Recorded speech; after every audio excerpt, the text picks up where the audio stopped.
Les sapins en bonnet pointu, de longues robes revêtues, comme des astrologues, saluent leurs frères abattus, les bateaux qui sur le Rhin voguent. Dans les 7 arts endoctrinés par les vieux sapins leurs aînés, qui sont de grands poètes, ils se savent prédestinés à briller plus que des planètes.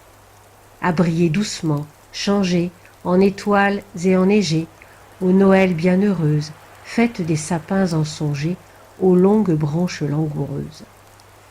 Les sapins, beaux musiciens, chantent des Noëls anciens, au vent des soirs d'automne, ou bien graves magiciens incantent le ciel quand il tonne.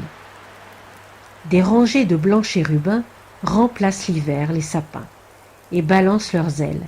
L'été, ce sont de grands rabbins ou bien de vieilles demoiselles. Sapins médecins, divagants, ils vont, offrant leurs bons ongles, quand la montagne accouche, de temps en temps sous l'ouragan, un vieux sapin geint et se couche.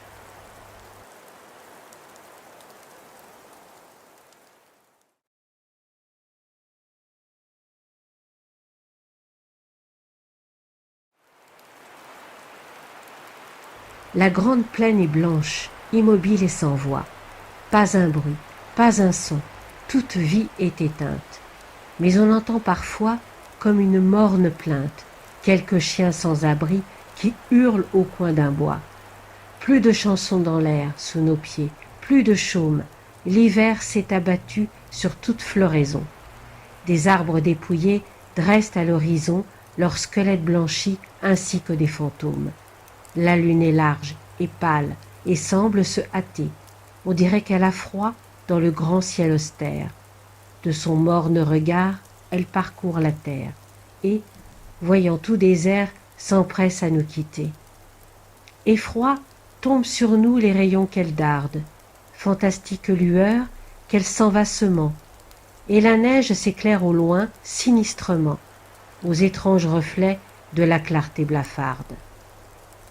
Oh, la terrible nuit pour les petits oiseaux! Un vent glacé frissonne et court par les allées. Eux, n'ayant plus l'asile ombragé des berceaux, ne peuvent pas dormir sur leurs pattes gelées. Dans les arbres nus qui couvrent le verglas, ils sont là, tout tremblants, sans rien qui les protège. De leur œil inquiet, ils regardent la neige, attendant jusqu'au jour la nuit qui ne vient pas.